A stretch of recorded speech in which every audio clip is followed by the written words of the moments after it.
আমরা আজকে জেরুজালেম এবং ফিলিস্তিন এবং মসজিদ আকসা সম্পর্কে গুরুত্বপূর্ণ ইতিহাস শুনব ইনশাআল্লাহুল আজিজ।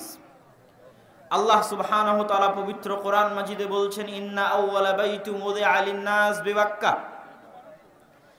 আসমানের নিচে জমিনের উপরে আল্লাহর ইবাদতের জন্য সর্বপ্রথম যে ঘর তৈরি করা হয়েছে সেই ঘর মক্কায়।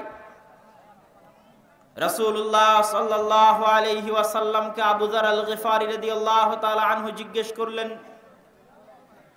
হে আল্লাহর রাসূল, আল্লাহর ইবাদতের জন্য পৃথিবীতে কোন ঘরটি সর্বপ্রথম তৈরি করা হয়েছে?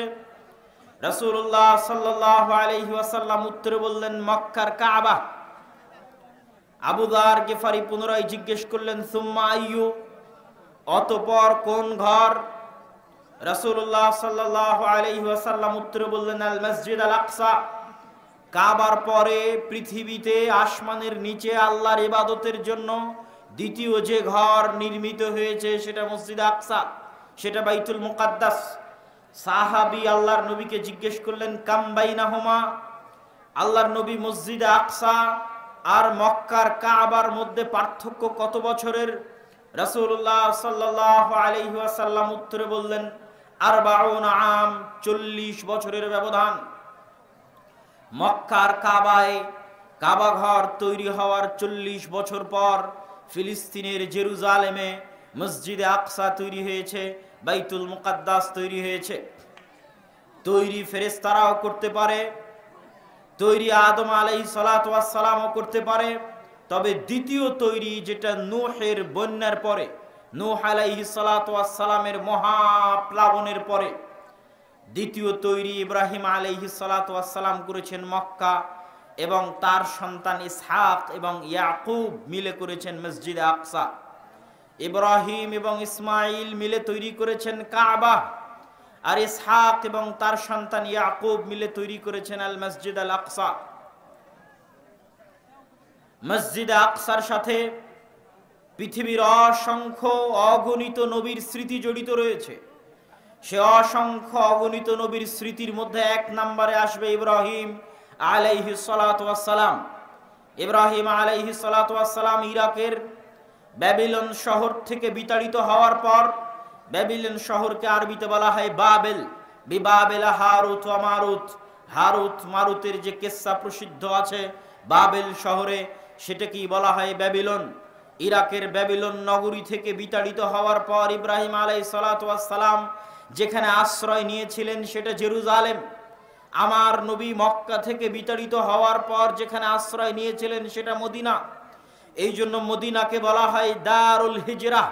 মুহাম্মদ সাল্লাল্লাহু আলাইহি ওয়াসাল্লামের দারুল হিজরা মদিনা, আর ইব্রাহিম আলাইহিস সালাতু ওয়াস সালামের দারুল হিজরা জেরুজালেম। ইব্রাহিম আলাইহিস সালাতু ওয়াস সালাম ইরাক থেকে হিজরত করে ফিলিস্তিনে জেরুজালেমে আশ্রয় গ্রহণ করেছিলেন। কাছাকাছি একই সময়ে লূত আলাইহিস সালাতু ওয়াস সালামের কওমকে যখন আল্লাহ শহর উল্টিয়ে ধ্বংস করে দিলেন, ব্যভিচার, জেনা, অবৈধ সম্পর্কের কারণে আল্লাহ গজব দিয়ে পুরো একটা শহরকে উল্টিয়ে দিলেন। যেই শহরের জায়গায় এখন জর্ডান এবং ইসরায়েলের সীমান্তবর্তী অঞ্চলে ডেড সি আছে, মৃত সাগর আছে। যখন আল্লাহ লূত আলাইহিস সালাতু ওয়াস সালামের কওমকে ধ্বংস করে দিলেন, তখন লূত আলাইহিস সালাতু ওয়াস সালামকে আল্লাহ কোথায় আশ্রয় দিলেন? আল্লাহ কোরআন মাজিদে লূত এবং ইব্রাহিম দুইজন নবীর কথা উল্লেখ করে বলছেন, ওয়ানাজ্জাইনাহু ওয়া লূতান ইলাল আরদিল্লাতী বারাকনা ফিহা লিল আলামিন। আমি ইব্রাহিমকে এবং লূতকে আশ্রয় দিয়েছি এমন মাটিতে, যেই মাটিতে আমি বরকত রেখেছি সারা পৃথিবীর মানুষের জন্য। জেরুজালেমের মাটিতে, মসজিদে আকসার মাটিতে সারা পৃথিবীর মানুষের জন্য বরকত আছে, এই কথা আল্লাহ কোরআনে বলছেন। আর এই মাটিতেই তিনি আশ্রয় দিয়েছেন ইব্রাহিমকে, এই মাটিতেই তিনি আশ্রয় দিয়েছেন লূত আলাইহিস সালাতু ওয়াস সালামকে। ইব্রাহিম আলাইহিস সালাতু ওয়াস সালামের দুই স্ত্রী ছিলেন, সারা এবং হাজেরা। সারা আলাইহিস সালাতু ওয়াস সালামকে নিয়ে ইব্রাহিম আলাইহিস সালাম থাকতেন জেরুজালেমে। আর আল্লাহর আরাক মসজিদ, পৃথিবীর ইতিহাসে আল্লাহর ইবাদতের জন্য নির্মিত প্রথম মসজিদ, সেই মসজিদের পাশে রেখে চলে আসলেন দ্বিতীয় স্ত্রীর সন্তান ইসমাইল এবং দ্বিতীয় স্ত্রী হাজেরাকে। তাহলে এট এ টাইম একই সময়ে ইব্রাহিম আলাইহিসসালামের বংশধরেরা আল্লাহর দুটা ঘর, যা পৃথিবীর ইতিহাসে প্রথম নির্মিত, এই দুটা ঘর আবাদ করছেন একই সাথে ইব্রাহিমের দুই সন্তান ইসহাক এবং ইসমাইল। ইব্রাহিম আলাইহিসসালামের সন্তান ইসমাইল এবং তার বংশধরেরা আল্লাহর নবীর আগমনের আগ পর্যন্ত কাবা ঘরের খিদমত করতে থেকেছে প্রায় দীর্ঘ 4000 বছর, 3,500 বছর ইসমাইল এবং তার সন্তানেরা কাবা ঘরের খিদমত করেছে। আর ঈসা আলাইহিস সালাতু ওয়াস সালাম পর্যন্ত ইসহাকের সন্তানেরা মসজিদে আকসার খিদমত করেছে। ইব্রাহিম আলাইহিস সালামের দুই সন্তানকে আল্লাহ দুই মসজিদের জন্য বাছাই করে নিয়েছেন এবং দুই মসজিদের খেদমতের মাধ্যমে তাদের পরিবারে নবুয়ত দিয়ে রেখেছেন শেষ নবী আসা পর্যন্ত। যেখান থেকে একটা ছোট্ট জিনিস বোঝা যায়, আদর্শ পরিবার মসজিদের সাথে সম্পর্ক ছাড়া তৈরি করা সম্ভব নয়।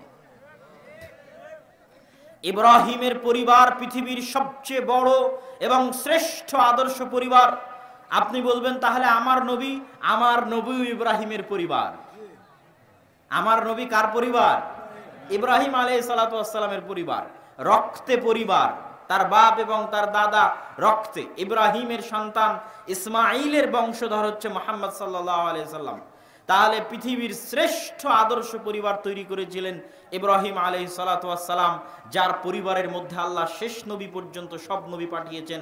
ইব্রাহিমের পরে আর কোনো বংশে আল্লাহ নবী পাঠাননি, আর কোনো গোত্রে আল্লাহ নবী পাঠাননি, সব নবী ইব্রাহিমের বংশে পাঠিয়েছেন। মানে শ্রেষ্ঠ পরিবার ইব্রাহিমের পরিবার। এই জন্য আল্লাহর নবী দোয়া করতেন, আল্লাহুম্মা সাল্লি আলা মুহাম্মাদিন ওয়া আলা আলি মুহাম্মাদ কামা সাল্লাইতা আলা ইব্রাহিম। হে আল্লাহ, আপনি মুহাম্মাদের উপর ওই পরিমাণ রহমত বর্ষণ করুন যেমন রহমত আপনি ইব্রাহিমের উপর বর্ষণ করেছেন। হে আল্লাহ, আপনি মুহাম্মাদের পরিবারের উপর ওই পরিমাণ রহমত এবং বরকত বর্ষণ করুন যেমন রহমত বরকত আপনি ইব্রাহিমের পরিবারের উপর বর্ষণ করেছেন। তাহলে কি বোঝা গেল? আল্লাহর নবী কামনা করছেন তার পরিবারের উপর ওই রকম রহমত বর্ষণ আসুক যেই রকম রহমত এবং বরকত আল্লাহ ইব্রাহিমের পরিবারে দিয়েছেন। তো ইব্রাহিমের পরিবার রহমত বরকত পেল কিভাবে? ইব্রাহিমের দুই সন্তান দুই মসজিদের খাদেম। আপনার ছেলেকে মসজিদের খাদেম বানিয়ে দিতে হবে, মসজিদে আজান দেওয়া শিখাতে হবে, মসজিদে ঝাড়ু দেওয়া শিখাতে হবে, তবেই আদর্শ পরিবার তৈরি হবে। ইব্রাহিমের আদর্শে আদর্শিত হবে, মুহাম্মদ সাল্লাল্লাহু আলাইহি ওয়াসাল্লামের আদর্শে আদর্শিত হবে। আমরা আলোচনা করছিলাম মসজিদ আকসা এবং জেরুজালেমের সাথে নবীদের সম্পর্ক। ইব্রাহিমের পরে ইসহাক, ইসহাকের পরে ইয়াকুব এবং ইয়াকুবের পরে ইউসুফ। ইব্রাহিমকে ইউরোপ এবং আমেরিকার লোক ইংরেজিতে বলে আব্রাহাম, ইসহাককে ইউরোপ এবং আমেরিকার লোক ইংরেজিতে বলে আইজ্যাক, ইয়াকুবকে ইউরোপ আমেরিকার লোক ইংরেজিতে বলে জ্যাকব, আর ইউসুফকে বলে জোসেফ। ওই একই নবী, ইতিহাসও কাছাকাছি, ঘটনাও কাছাকাছি, নামের উচ্চারণের পার্থক্য। ইউসুফ আলাইহিস সালাতু ওয়াস সালাম ভাইদের ষড়যন্ত্রে কুয়ায় নিক্ষিপ্ত হয়ে সেখান থেকে মিশরের বাজারে বিক্রি হয়ে গেলেন।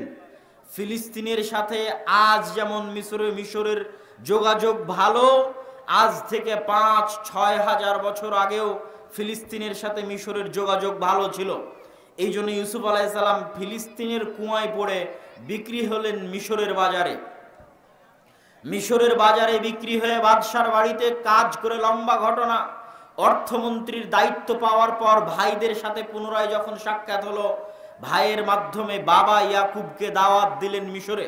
ইয়াকুব আলাইহিস সালাতু ওয়াস সালাম 70 জনের বিশাল পরিবার নিয়ে মিশরে চলে গেলেন ফিলিস্তিন থেকে। এই প্রথম ফিলিস্তিনের জেরুজালেম থেকে ইব্রাহিমের বংশের একটা শাখা ইসহাক এবং তার সন্তানেরা ফিলিস্তিন থেকে চলে গেলেন মিশরে। আজকেও গাজায় যদি আপনি ত্রাণ পাঠাতে চান, মিশরের রাস্তা ব্যবহার করেই পাঠাতে হবে। আদিকাল থেকে ফিলিস্তিনের সাথে মিশরের যোগাযোগ ভালো। মিশরে গেলেন।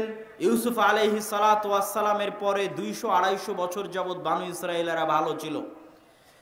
200-250 বছর পর যখন ফেরাউনেরা ক্ষমতা দখল করে নিল, তখন আগের ক্ষমতা যার যার সাথে জোট ছিল, যে আগের সরকারের সাথে কাদের জোট ছিল, তা আগের সরকারের সাথে ইউসুফ আর তার পরিবার বানু ইসরাইলের জোট ছিল।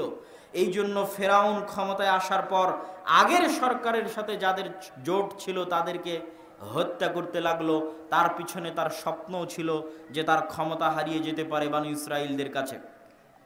এটার কথা আল্লাহ কোরআনে বলছেন, ওয়াইজ নাজ্জাইনাকুম মিন আলি ফিরাউন ইয়াসুমুনাকুম সুআল আযাব ইযাববিহুনা আবনাকুম ওয়ায়াস্তাহিয়ুনা নিসাআকুম। এই বানু ইসরাইলেরা, তোমরা স্মরণ করো ওই দিনের কথা, স্মরণ করো ওই সময়ের কথা যখন ফেরাউনকে সাগরে ডুবিয়ে দিয়ে তোমাদের বাঁচিয়ে দিয়েছিলাম। কোন ফেরাউনকে সাগরে ডুবিয়ে দিয়েছিলাম? যেই ফেরাউন তোমাদের পুরুষ সন্তানদেরকে ধরে ধরে জবাই করত আর তোমাদের মেয়ে সন্তানদেরকে বাঁচিয়ে রাখত। কত লক্ষ কোটি পুরুষ সন্তানকে ফেরাউন জবাই করেছে আল্লাহ সুবহানাহু ওয়া তাআলা ভালো জানে।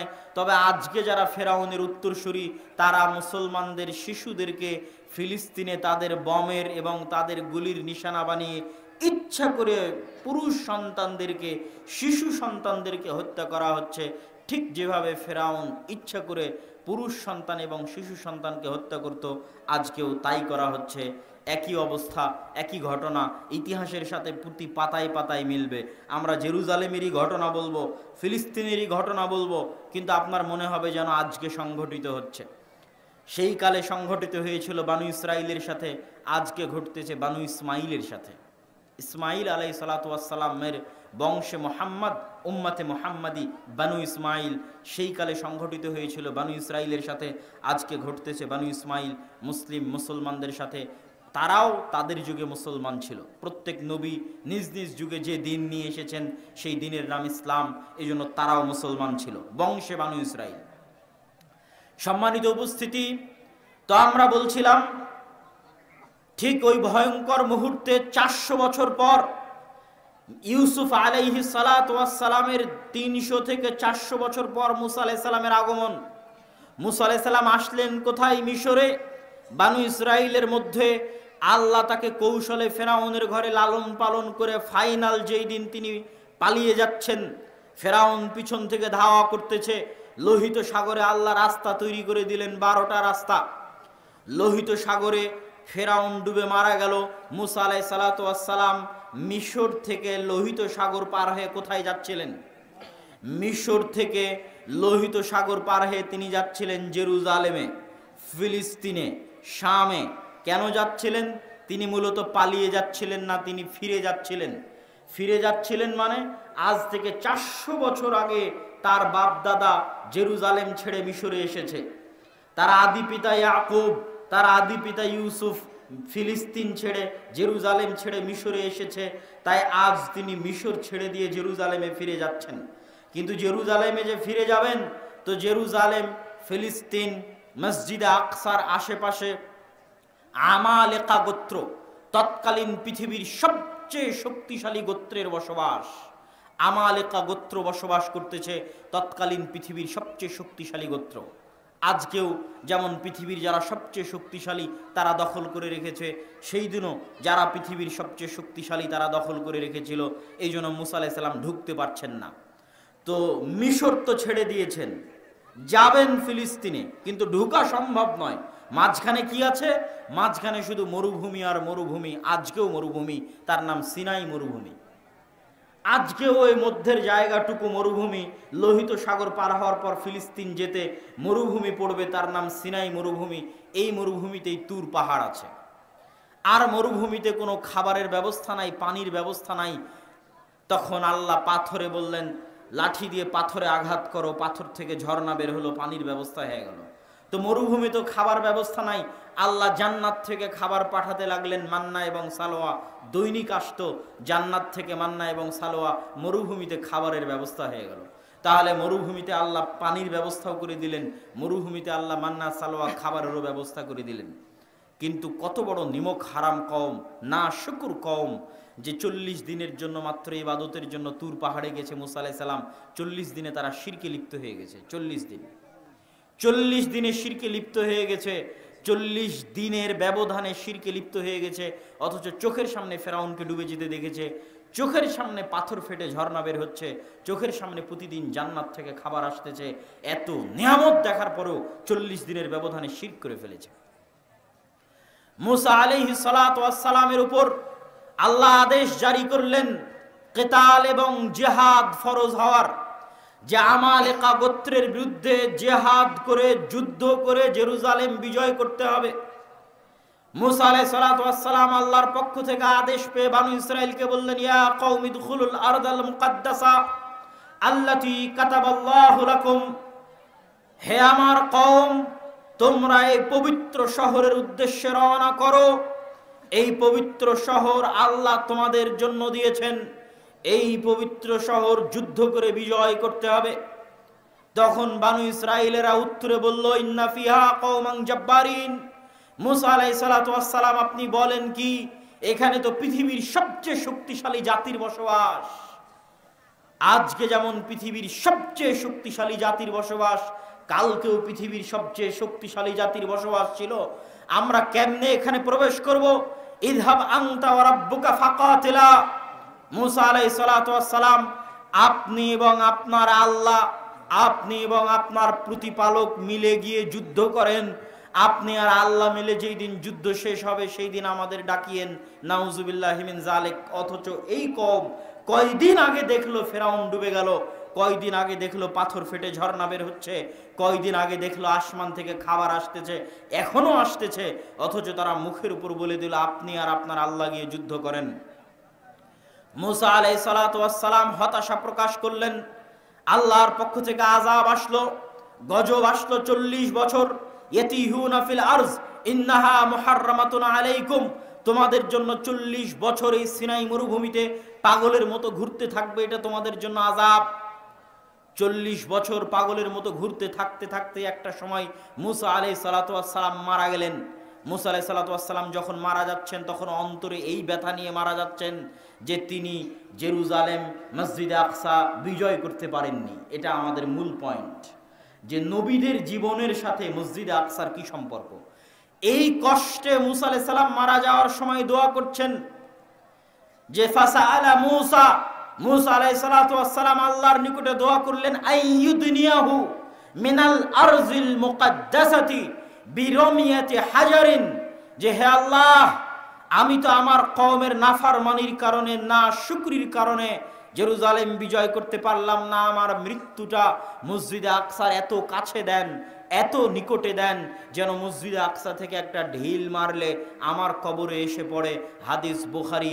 মুহাম্মদ সাল্লাল্লাহু আলাইহি ওয়াসাল্লাম বলছেন, আমি যদি আজ ফিলিস্তিনে থাকতাম তাহলে তোমাদেরকে দেখাতাম কোথায় মুসার কবর আছে।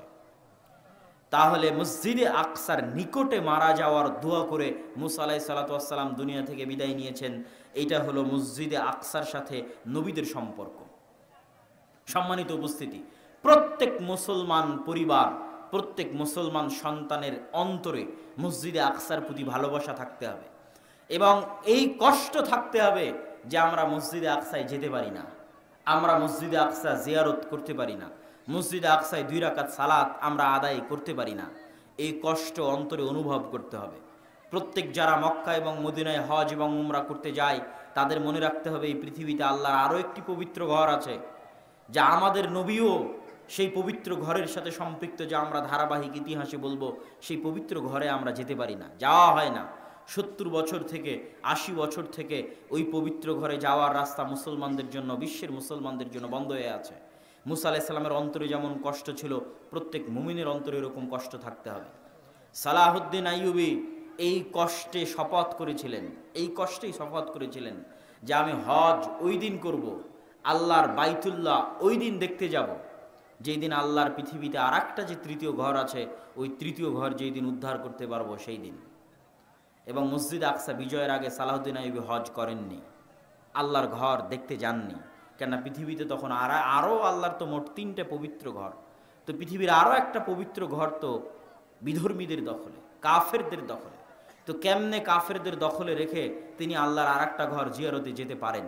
এই কষ্ট ব্যথা নিয়ে তিনি, এই কষ্ট থাকার কারণেই তিনি যুদ্ধে জয়লাভ করতে পেরেছিলেন। সম্মানিত উপস্থিতি, তো মুসা আলাইহিস সালামের এই কষ্ট প্রত্যেক মুমিনের হৃদয়ে থাকতে হবে। মুসা আলাইহিস সালাতু ওয়াস সালাম মারা গেলেন, আযাব বানু ইসরাইলের উপর শেষ হয়ে গেল। বানু ইসরাইলের উপর আযাব শেষ হওয়ার পর বানু ইসরাইলের নবী হলেন ইউশা বিন নুন। ইউশা বিন নুনকে খিজির আলাইহিস সালাতু ওয়াস সালামকে যখন দেখতে গেছিলেন মুসা আলাইহিস সালাম, তখন সাথে একজন যুবক বয়সী ছেলেকে নিয়ে গেছিলেন, যার ব্যাগে ভাজা মাছ ছিল, যার ব্যাগ থেকে ভাজা মাছ পালিয়ে বের হয়ে গেছিল। সেই যুবকই হচ্ছে ইউশা বিন নুন। যখন গোটা জাতি বলে উঠল যে এখানে এত শক্তিশালী জাতি আছে, আমরা যুদ্ধে যাব না, তখন ইউশা বিন নুন এবং আর একজন, মোট দুইজন বলেছিল যে আল্লাহর আদেশ পালন করতে আমরা যুদ্ধে যেতে রাজি। তারা তাদের জাতিকে লক্ষ্য করে বলেছিল যে তোমরা এই শহরে প্রবেশ করো, যখনই তোমরা প্রবেশ করবা ফাইন্নাকুম গালিবুন, যখনই তোমরা এই শহরে প্রবেশ করবা আল্লাহর দয়ায়, আল্লাহর রহমতে তোমরা বিজয়ী হবা। তোমরা কেন তাদের শক্তি দেখে ভয় পাচ্ছ, বরং তোমরা আল্লাহর উপর ভরসা করো, ইন কুনতুম মুমিনিন, যদি তোমরা মুমিন হয়ে থাকো। এই ইউশা বিন নুনকে আল্লাহ নবী বানিয়ে দিলেন। ইউশা বিন নুন বানি ইসরাইলকে বলল, দেখো 40 বছর আযাব ভোগ করলা, এখন কি জেরুজালেম যুদ্ধ করে বিজয় করতে চাও? বানু ইসরাইল তওবা ইস্তিগফার করে বলল, ঠিক আছে, আমরা যুদ্ধ করে জেরুজালেম বিজয় করতে চাই। আমালেকা গোত্রের বিরুদ্ধে ইউশা বিন নুনের নেতৃত্বে বানু ইসরাইল যুদ্ধ শুরু করলো। এটা আরেকটা পৃথিবীর ইতিহাসের ব্যতিক্রমধর্মী ঘটনার সাক্ষী মসজিদে আকসা। পৃথিবীর ইতিহাসের একমাত্র ব্যতিক্রম ঘটনার সাক্ষী মসজিদে আকসা, যেটা এখন বলতে যাচ্ছি।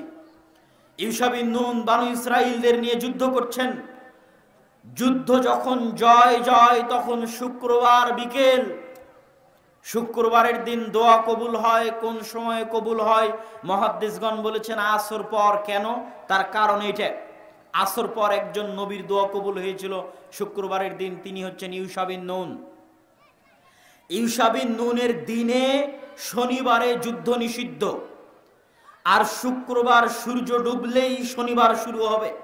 যেমন রমাজানে আগের রাতে সূর্য ডুবলেই তারাবি শুরু হয়, তেমন শুক্রবার সূর্য ডুবলেই শনিবার শুরু। মানে শনিবার শুরু হলেই তৎকালীন শরীয়ত অনুযায়ী যুদ্ধ বন্ধ।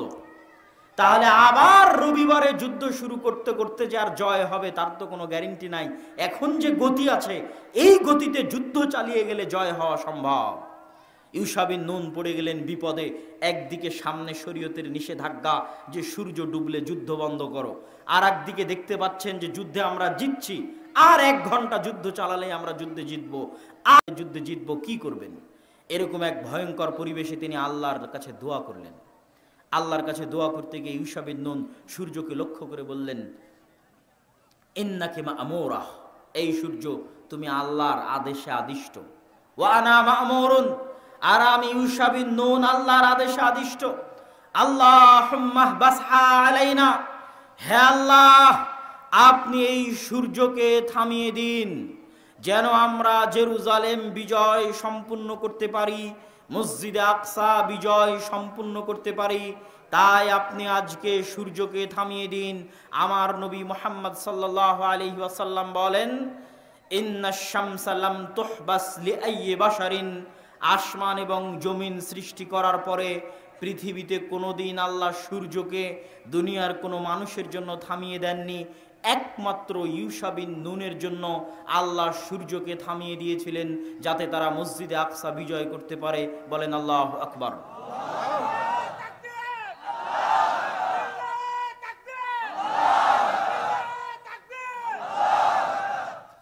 মসজিদে আকসা বিজয়ের জন্য আল্লাহ সুবহানাহু তাআলা সূর্যকে থামিয়ে দিলেন। হাদিস সহিহ, বুখারীর হাদিস, ঘটনা সত্য। সম্মানিত উপস্থিতি, কিন্তু ইউশা বিন নুন, এবার দেখেন, এই যে আপনারা আবেগে তাকবীর দিলেন, দেখেন কত বড় পৃথিবীর ইতিহাসের ঘটনা, অথচ এত বড় ঘটনার পরে এই কওম কত বড় নিমক হারামি করতেছে, যে আল্লাহ কোরআনে বলেছে তাদের নিমক হারামির কথা। কেন আল্লাহ তাদেরকে অভিশপ্ত বানিয়ে দিয়েছে? মাগদুব আলাইহিম কেন বানিয়ে দিয়েছে? চোখের সামনে দেখলো আল্লাহ সূর্য থামিয়ে দিয়েছে। এখন তারা বিজয়ী বেশে জেরুজালেমে প্রবেশ করতেছে, বিজয়ী বেশে। তো বিজয়ী বেশে যে জেরুজালেমে প্রবেশ করতেছে, তো আল্লাহ আদেশ দিচ্ছে, শোনো, এই দীর্ঘ আযাব শাস্তি কতদিন ফেরাউনের অধীনে শাস্তি ভোগ করলা, তারপরে সিনাই মরুভূমিতে 40 বছর পাগলের মতো ঘুরলা, এখন তোমাদেরকে জেরুজালেম বিজয় করার তৌফিক দিলাম।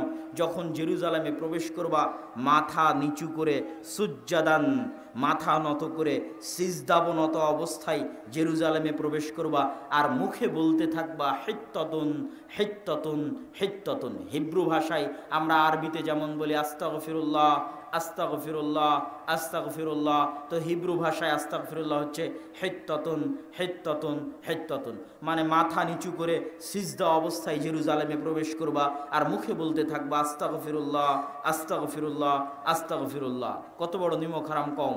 সবাই যে করেছে তা নয়, কিন্তু তাদের একদল মানুষ আল্লাহর এই আদেশকে লঙ্ঘন করে মাথা নিচু না করে আগে পিছন দিল জেরুজালেমে প্রবেশ করার জন্য। বলেন নাউজুবিল্লাহ। আল্লাহ কোরআনে বর্ণনা করেছে এই ঘটনা, ভাই আমি বলছি না, সব ঘটনা যা বলছে সূরা বাকারার মধ্যে বনী ইসরাইলদের ঘটনা আল্লাহ বলেছেন। এই বিজয়ের পরে তারা পিছন সামনে দিয়ে মাথা উঁচু করে শহরে প্রবেশ করলো আর মুখে বলতে লাগলো হিনতাতুন। হিনতাতুন মানে হচ্ছে গমের দানা। হিনতাতুন মানে কি? গমের দানা। আর হিত্তাতুন মানে আস্তাগফিরুল্লাহ। এই জন্যই এই যে ইতিহাস থেকে শিক্ষা, এই ইতিহাস থেকে শিক্ষা নিয়ে আমার নবী কি করেছিলেন, আগের আর একটা ইতিহাস থেকে শিক্ষা নিয়ে সাহাবীরা কি করেছিলেন, দুটোই বলি। বানু ইসরাইল মুসা আলাইহিস সালামকে বললেন আপনি আর আপনার আল্লাহ গিয়ে যুদ্ধ করেন। বদরের দিন সাহাবীরা আল্লাহর নবীকে বলেছিলেন, মুসার কওম যেমন মুসাকে বলেছিল আপনি আর আপনার আল্লাহ যুদ্ধ করেন, আমরা আনসার আর মুহাজিররা আপনাকে বলবো না যে আপনি আর আপনার আল্লাহ গিয়ে যুদ্ধ করেন। আপনি আগুনে ঝাঁপ দিতে বললে আমরা আগুনে ঝাঁপিয়ে পড়ব, সমুদ্রে ঝাঁপ দিতে বললে সমুদ্রে ঝাঁপিয়ে পড়ব, জীবনে এবং মরণে আপনার সাথে।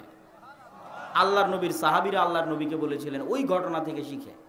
এবার আমার নবী যেই দিন ফাতহে মক্কা করছেন, ইতিহাস খুলেন, দীর্ঘ 10 বছর 12 বছর পরে যখন মুহাম্মদ সাল্লাল্লাহু আলাইহি সাল্লাম মক্কায় বিজয়ী বেশে প্রবেশ করছেন, তখন মুহাম্মদ সাল্লাল্লাহু আলাইহি সাল্লাম মক্কার সবচেয়ে উঁচা সাইড থেকে প্রবেশ করেছেন। তিনি নিজে বাছাই করেছেন যে মক্কায় তিনি নিচ থেকে উপরে উঠবেন না, মক্কায় তিনি উপর থেকে নিচে নামবেন। কোন দিক দিয়ে নামলে মক্কায় উপর থেকে নামা যাবে সেটা সেই জায়গা বাছাই করে তিনি মক্কার উপরের সাইড দিয়ে, এবার উট যখন ধীরে ধীরে মক্কায় নামতেছে তখন মুহাম্মদ সাল্লাল্লাহু আলাইহি ওয়াসাল্লামের মাথা উটের যে হাওদাজ থাকে সেই হাওদাজের উপর ঠেকিয়ে দিয়েছেন, সিজদাবনত অবস্থায় মুখে আল্লাহর জিকির আজকার এবং তাসবিহ তাহলিল পড়তে পড়তে মুহাম্মদ সাল্লাল্লাহু আলাইহি ওয়াসাল্লাম মক্কা শহরে প্রবেশ করেছেন। বলেন আল্লাহু আকবার। এটা হলো ইতিহাস থেকে শিক্ষা। তাহলে বনী ইসরাইলের সাথে কি ঘটতেছে তা থেকে আপনাকে শিখতে হবে। এরা এই কওম আল্লাহর এত দয়া দেখার পর এত বড় নিমক হারাম কেমনে হয়ে গেল? এরা তো নবীদেরই সন্তান ছিল, কেমনে এত বড় নিমক হারাম হয়ে গেল, এত বড় নাশুকর হয়ে গেল কেন? তার কারণ আমি যখন মুসলমানদের অবস্থা দেখি যে মুসলমানেরা পৃথিবীতে কেন এত অধপতনে চলে গেল, এত নিচে নেমে গেল, তখন বিশেষ করে ইউরোপ সফরের পর আমার কাছে এটা পরিষ্কার হয়েছে বানু ইসরাইলের অবস্থা আর মুসলমানদের অবস্থা পার্থক্য কি। বানু ইসরাইল যে ওই যে 300 বছর ফেরাউনের গোলামি করেছে, গোলামিতে স্বভাব নষ্ট হয়ে গেছে। কথা কি বুঝতে পারছেন? মানুষ যখন স্বাধীন থাকে, টাকা পয়সা থাকে, ক্ষমতা থাকে, তখন হৃদয় প্রশস্ত থাকে, হিম্মত উঁচু থাকে, অন্তর প্রশস্ত থাকে, হিম্মত উঁচু থাকে। যখন আপনি গোলাম, পালিয়ে বেড়াচ্ছেন, লুকিয়ে বেড়াচ্ছেন, খাওয়ার জায়গা নাই, থাকার জায়গা নাই, তখন আস্তে আস্তে অন্তর ছোট হয়ে যায়। ছোট হতে হতে তা আবার কত বছর? 200 থেকে 300 বছর অন্তর ছোট হয়ে গেছে। অন্তর ছোট হয়ে চরিত্র বিকৃত হয়ে গেছে। ঠিক আজকের মুসলমানদের, সারা বিশ্বের মুসলমানদের যে অধপতন, তার কারণ হচ্ছে আজ থেকে 60-70 বছর আগে 2-1টা মুসলিম দেশ বাদে সবগুলো মুসলিম দেশ প্রায় 150 থেকে 200 বছর ঔপনিবেশিক শাসন আমলের অধীনে ছিল, কলোনিয়াল সিস্টেম। আমরা ভারত, পাকিস্তান, বাংলাদেশ ছিলাম ব্রিটিশদের অধীনে 190 বছর। আমাদের স্বভাব চরিত্র যে বিকৃত হয়ে গেছে, ওই 190 বছর আগের যারা মুসলমান তারা আমার আপনার মতো ছিল না। ওই 190 বছর আগের মুসলমানের হিম্মত ছিল, হৃদয় প্রশস্ত ছিল, লক্ষ্য স্থির ছিল। আমাদের চরিত্র বিকৃত হয়ে গেছে 190 বছরে। গোলামি করতে করতে, ব্রিটিশদের গোলামি করতে করতে আমরা মেন্টালি জন্মগত বাই বর্ন গোলাম। আমরা এখনো ভারত, পাকিস্তান, বাংলাদেশের মুসলমানেরা জন্মগত গোলাম। ওই 190 বছরের ট্রমা, কেউ যখন দেখে যে তার চোখের সামনে খুব ভয়ঙ্কর কিছু ঘটেছে, ও ট্রমায় ভুগে। তো মুসলমানেরা ওই 190 বছর গোলামির ট্রমা থেকে বের হতে পারেনি। এটা আরো অনুভব করলাম কখন, যখন দেখলাম যে ফ্রান্সের রাজধানী প্যারিসের আইফেল টাওয়ারের সামনে রাত 12টা 1টায় যারা সিগারেট খাচ্ছে সবই মুসলমান, যারা মদ এবং জুয়া খেলতেছে সবই মুসলমান। তো ওরা একটাও ইন্ডিয়া, পাকিস্তান, বাংলাদেশের মুসলমান নয়। তাহলে কোথাকার মুসলমান?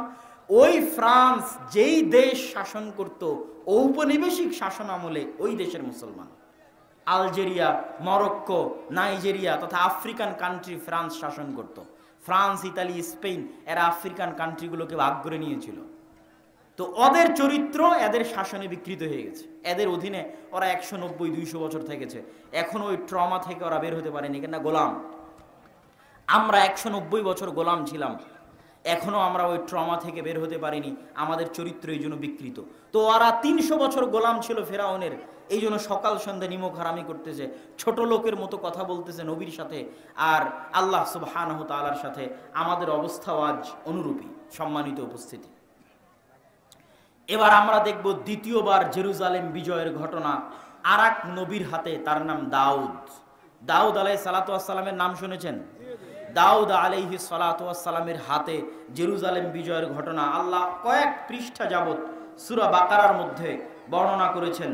আল্লাহ সুবহানাহু ওয়া তাআলা শুরু করেছেন সূরা বাকারার 243 নম্বর আয়াতে, আর গিয়ে শেষ করেছেন প্রায় বলা চলে 252-53 নম্বর আয়াতে গিয়ে আল্লাহ সুবহানাহু ওয়া তাআলা শেষ করেছেন পুরো 2 পৃষ্ঠা।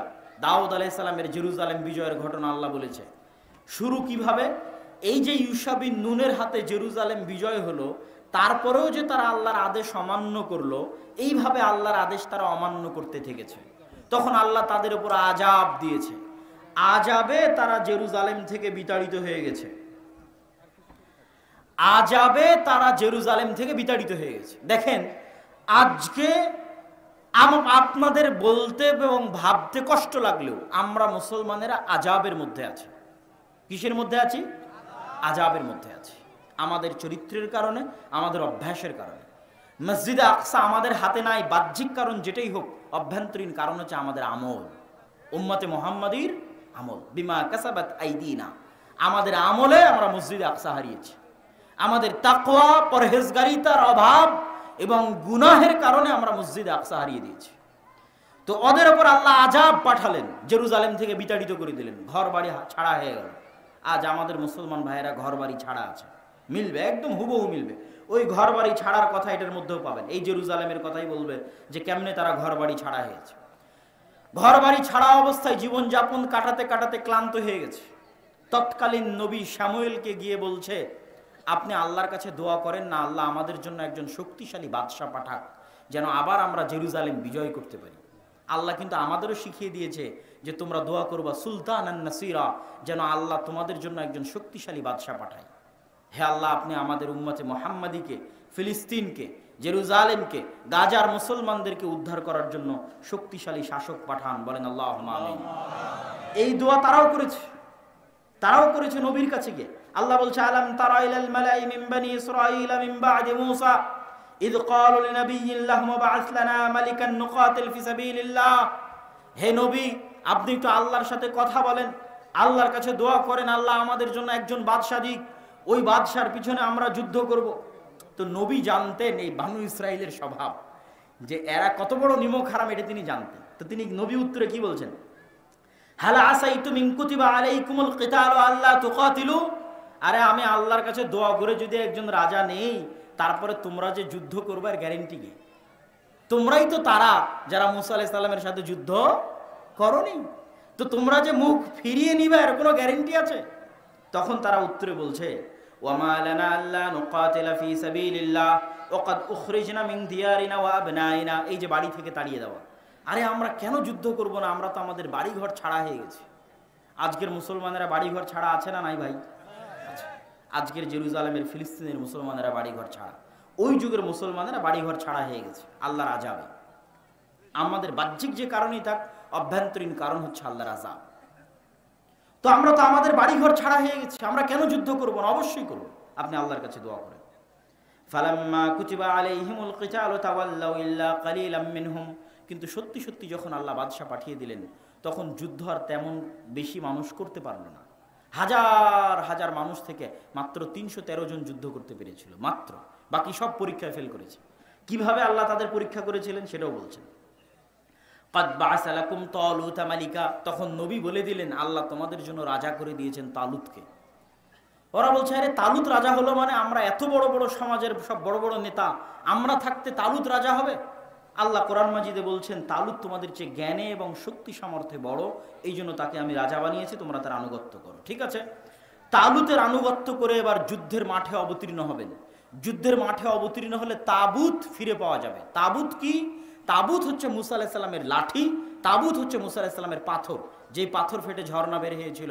ওইটা যারা জেরুজালেম থেকে এদের তাড়িয়ে দিয়েছিল, জুলিয়েট বাদশা, যার নাম আল্লাহ কোরআনে বলেছে জালুত, ওই জালুত নিয়ে চলে গেছিল। তো ওখান থেকে বনী ইসরাইলরা বরকত পেত, বরকত লাভ করত। তো বলছে যদি তোমরা এই যুদ্ধে বিজয়ী হও, তাহলে মুসার লাঠি আর পাথর পুনরায় তোমাদের ফিরিয়ে দেওয়া হবে, যাতে তোমরা বরকত লাভ করতে পারো। তো যুদ্ধের জন্য রওনা দিয়েছে। আল্লাহ পরীক্ষা স্বরূপ বলেছে এই যুদ্ধে যাওয়ার পথে নদী আছে, নদীতে যদি পানি পান করো যুদ্ধে অংশগ্রহণ করতে পারবে না। নদীতে যদি পানি পান না করো যুদ্ধে অংশগ্রহণ করতে পারবে। ঠিক আছে, সবাই পানি পান করে নিয়েছে, 313 জন পানি পান করেনি। এই 313 জন নদী পার হওয়ার পর দেখছে বিশাল সেনাবাহিনী জালুতের। এত বড় বিশাল সেনাবাহিনীর সামনে 313 জন কেমনে যুদ্ধ করবে? কোরআনে আল্লাহ তারা বলছে, কোরআনে বর্ণনা করছে, তারা বলছে লা তাকাতা লানাল ইয়াউমা বিজালুতা ওয়া জুনুদি, এত বিশাল সেনাবাহিনীর সাথে আমরা 313 জন কেমনে যুদ্ধ করব? তখন যারা আল্লাহকে ভয় করতো এর মধ্যে দাউদ আলাইহিস সালাম ছিলেন। এই যুদ্ধে দাউদ আলাইহিস সালামের বয়স 20 বছর, দাউদ আলাইহিস সালামের বয়স 17 বছর। তো দাউদ আলাইহিস সালাম সহ আর যারা আল্লাহকে ঈমান আনতো, আল্লাহকে ভয় করত, ক্বালাল্লাযীনা ইয়াযুন্নুনা আন্নাহুম মুলাকুল্লাহ, যারা বিশ্বাস করত যে একদিন আল্লাহর সাথে সাক্ষাৎ হবে, মরলে আল্লাহর দেখা পাবে, তারা বলল শোনো, কাম মিন ফিয়াতিন কালিলাতিন গালাবাত ফিয়াতান কাসীরা, যদি আল্লাহর সাহায্য থাকে কত অল্প দলকে আল্লাহ কত শক্তিশালী দলের বিরুদ্ধে বিজয়ী করে দেন। যদি আল্লাহর সাহায্য থাকে, আল্লাহু মা'আস সাবিরিন, আল্লাহ ধৈর্যশীলদের অন্তর্ভুক্ত। বরং তোমরা আল্লাহর কাছে দোয়া করো। দোয়াও আল্লাহ বলেছে, তারা কি দোয়া করেছিল? রব্বানা আফরিগ আলাইনা সাবরান ওয়া সাব্বিত আকদামানা ওয়ানসুরনা আলাল কওমিল কাফিরিন। এই দোয়া তোমরা করতে থাকো, দোয়া করো এবং আল্লাহ ভরসা করে যুদ্ধে ঝাঁপিয়ে পড়ো। মাত্র 313 জন নিয়ে যুদ্ধে ঝাঁপিয়ে পড়লো বিশাল বাদশাহ জালুতের বিশাল সেনাবাহিনীর বিরুদ্ধে। দাউদ আলাইহিস সালাম নিজে হাতে বাদশাহ জালুতকে জবাই করেছিলেন, দাউদ আলাইহিস সালাম। এবং তারপরে আল্লাহ তাকে নবী বানিয়ে দিয়েছেন এবং তার সন্তান সুলাইমান সহ পৃথিবীর ইতিহাসের সবচেয়ে বড় সাম্রাজ্য জেরুজালেমে প্রতিষ্ঠা হলো। এটা জেরুজালেম দ্বিতীয়বার বিজয় হলো।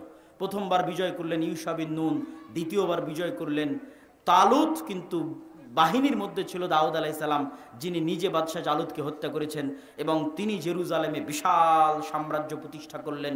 তার সন্তান সুলাইমান পৃথিবীর ইতিহাসের সবচেয়ে বড় সাম্রাজ্য প্রতিষ্ঠা করলেন এবং জিনদের নিয়ে দ্বিতীয়বার মসজিদে আকসা তৈরি করলেন সুলাইমান আলাইহিস সালাম।